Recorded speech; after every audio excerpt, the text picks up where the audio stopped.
திருவண்ணாமலை மாவட்டம் தண்டராம்பட்டு அருகே உள்ள கிராமத்தைச் சேர்ந்தவர் 20 வயதான இளம் பெண்.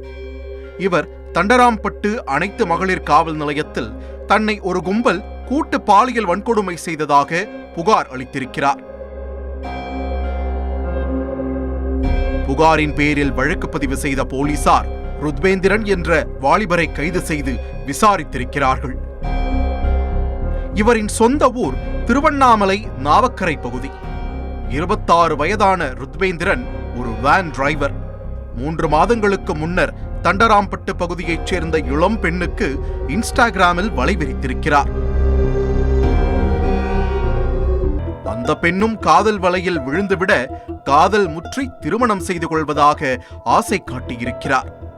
அதன் தொடர்ச்சியாக அந்த இளம் பெண்ணை நேரில் சந்திக்க அழைத்து நாவக்கரை பகுதியில் உள்ள சுடுகாட்டில் வைத்து நண்பர் தனுஷ் என்பவருடன் சேர்ந்து கூட்டு பாலியல் பலாத்காரம் செய்தது தெரிய வந்தது.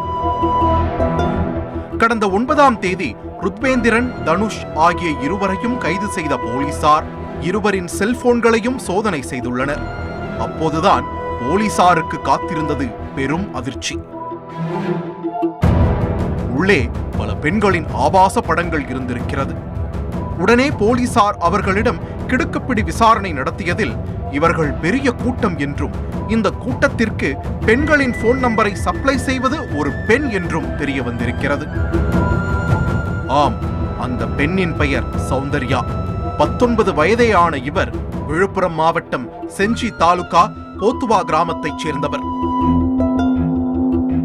இவர் வாலிபர்களுக்கு இளம் பெண்களின் செல்போன் நம்பர்களை கொடுப்பதாகவும் பல இளம் பெண்களை மிரட்டி பாலியல் தொழிலில் ஈடுபட வைத்ததாகவும் போலீசார் தரப்பில் சொல்லப்படுகிறது. இவரது செல்போனில் ஆபாச படங்கள் இருந்ததாகவும் தெரிகிறது. இந்த சம்பவத்தில் தொடர்புடைய சௌந்தர்யாவை காவல்துறையினர் கைது செய்து ரகசிய இடத்தில் வைத்து விசாரணை மேற்கொண்டு வருவதாக சொல்லப்படுகிறது. இந்த நிலையில் தண்டராம்பட்டைச் சேர்ந்த 20 வயது இளம் பெண் தன்னை 10க்கும் மேற்பட்டோர் பாலியல் வன்கொடுமை செய்ததாகவும் தனது தோழிக்கும் அந்த கும்பல் பாலியல் தொல்லை கொடுத்ததாகவும் வகீர் கிளப்பினார். இது குறித்து கைது செய்யப்பட்டவர்களிடம் சிறப்பு விசாரணை நடத்தியதில் பல பெண்களை இதுபோல் காதல் வலை விரித்து அவர்களை தனிமையில் அழைத்து கூட்டு பாலியல் வன்கொடுமை செய்தது தெரிய வந்திருக்கிறது.